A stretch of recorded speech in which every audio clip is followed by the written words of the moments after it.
Hello and welcome. My name is Roger Quayle, and you are listening to My Life in the Mosh of Ghosts.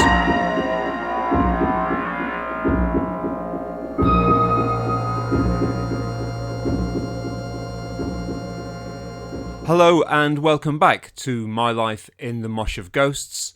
My name is Roger Quayle, and thank you for joining me. Today's episode is a big day in 1979. It's the day that I left school.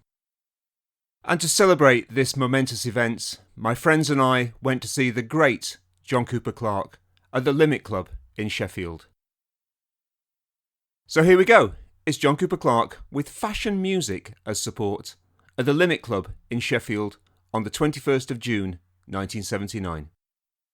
School's out for summer. School's out forever. Sing it, Alice. That's it. Finished. Done. 7 years. 2,500 days from pre-teen to young adult. From the Beano to Eno. Lego to Devo.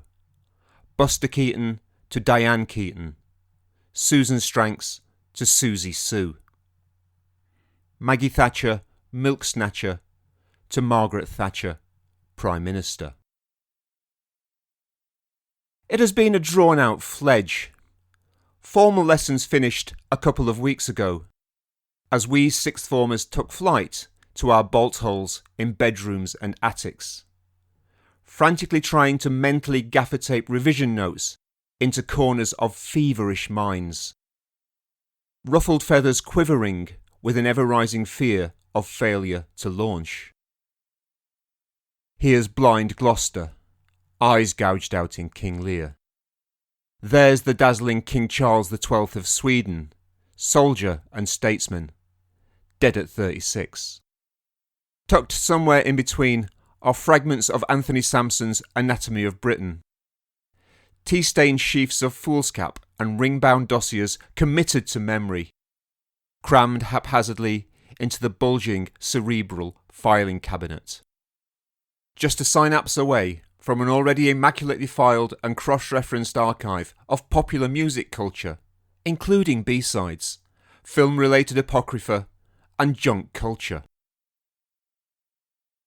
It seems appropriate, then, that the Anthony Sampson quote, which has the strongest resonance for me, is from one of my movie heroes, mustachioed quipster Groucho Marx. I don't care to belong to any club that will have me as a member. In my final exam paper for British Constitution A-level, I duly managed to jemmy this sentiment into my disjointed diatribe on the role of the second chamber in Parliament. There's a strange mix of relief, sadness and euphoria among my sixth form comrades. We are still going to be hanging out for the rest of the summer, until university places break up our band of brothers. But the last ever day at Firth Park Comprehensive is a momentous occasion which needs to be properly celebrated. So we elect to mark the day the best way we know, with a trip to the Limit. My closest friends are here. Vinna, Wilma, Lango and Timbo, plus Mackie, Quanny and some of the cooler girls from class. Plus a couple of alright teachers with whom we've become to be on first-name terms. It seems appropriate to me that, given my travails in English language and lit, that tonight the Limit will be graced with a visit from the Salford Shakespeare himself, John Cooper Clarke. My first encounter with him was at a Bebop Deluxe gig in 1978. A punk rock stick insect in a too-tight suit bravely taking on Bill Nelson's denimed, long-haired hordes, as his razor-sharp poetry confused, bemused and amused them in equal measures. Since that encounter, the Lancashire Laureate has released 3 albums: Où est la maison de fromage, Disguise in Love, and Walking Back to Happiness. He is signed to CBS Records, and, together with Brixton bard Linton Kwesi Johnson, he is very much the face of young British poetry. Given his profile and growing reputation, it is no surprise to find the Limit Club is busy tonight, as Sheffield's shuffling hip kids, misfits, musos and boozers gather at their favoured watering hole. Quite who thought a thundering six-legged collision of post-punk, faded glam and weedy reggae was the ideal support for this one man and his plastic bag headliner remains a mystery. But here comes fashion music from Birmingham, scattering grave accents and diaresis with the esprit de corps of a band hell-bent on using the entire Letraset sheet in one afternoon. More cockeyed rabble than Cockney rebel, their CNA Roxyisms ooze like mild green fairy liquid through the PA system. "Poxy music!" shouts Vinner in my ear as we stand, pints in hand, grimly enduring this bullshit from the bullring. John Cooper Clarke, clutching his plastic carrier bag of notebooks, clambers up onto the Limit stage to a hero's welcome. Blonde on blonde era Dylan meets Smike from Nicholas Nickleby, skinny as a roll-up, apparently held together by pipe cleaners and starch. A notepad is conjured from the sack, and, peering into it at arm's length, through Orbison thick shades, he begins. This one's called Valley of the Lost Women. His accent is as broad as the Manchester Ship Canal, with a mind as deep and dirty to match. He rattles off his verses with Gatling gun intensity. Nocturnal journals of bodily fluids and functions, kinky latex and discarded Durex. His right hand grips the mic on its stand, as if it's his personal conduit to the national grid. That would account for his crow blackbird's nest hairdo, apparently having a life of its own.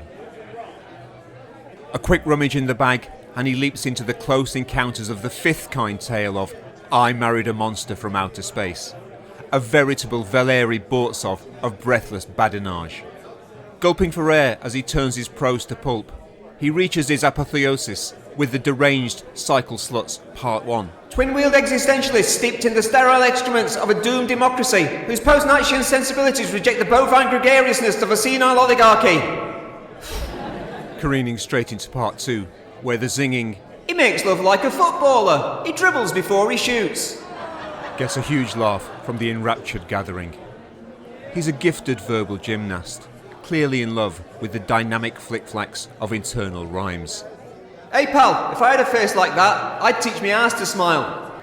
Another heckler is scythed down to bloody stumps as, appropriately, twat is defiantly delivered. The bag is ransacked again, Cooper Clarke muttering to himself, "Civilization, don't let me leave your lonely world." I immediately spot this as the lyrics to reggae star Keith Hudson's Civilization, from one of my favourite albums, the Virgin Frontline Sampler. This is further proof to me that JCC is indeed a kindred spirit, as he rattles through the cheap holiday in other people's misery vignette entitled Majorca. Clarke has a brilliant way of tickling the funny bone while gnawing at your conscience. Beasley Street is the final piece of the evening, a Milltown Iliad of sink estates and abject Arndale centres stinking of piss. The urchin cousin to his crowd pleaser, evidently Chicken Town. The mood changes as he cranks up the horror show oratory. We're listening now, really listening. Keith Joseph smiles and a baby dies in a box on Beasley Street.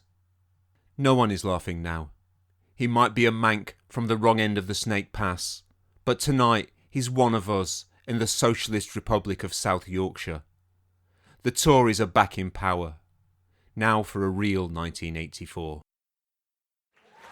John Cooper Clarke gathers up his little magic bag of poems and bids us good night, leaving the stage to triumphant acclaim.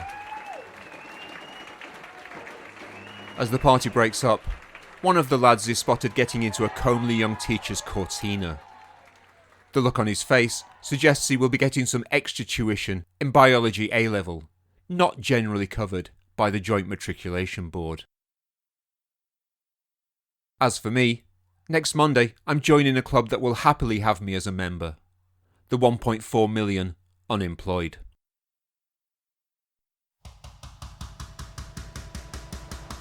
Thank you for listening to My Life in the Mosh of Ghosts.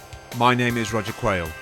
Thanks also to Simon Elliott Kemp for the intro and outro music, and to Rionagh for the artwork. Join me again soon for another tale from My Life in the Mosh of Ghosts. Thanks a lot, and bye bye.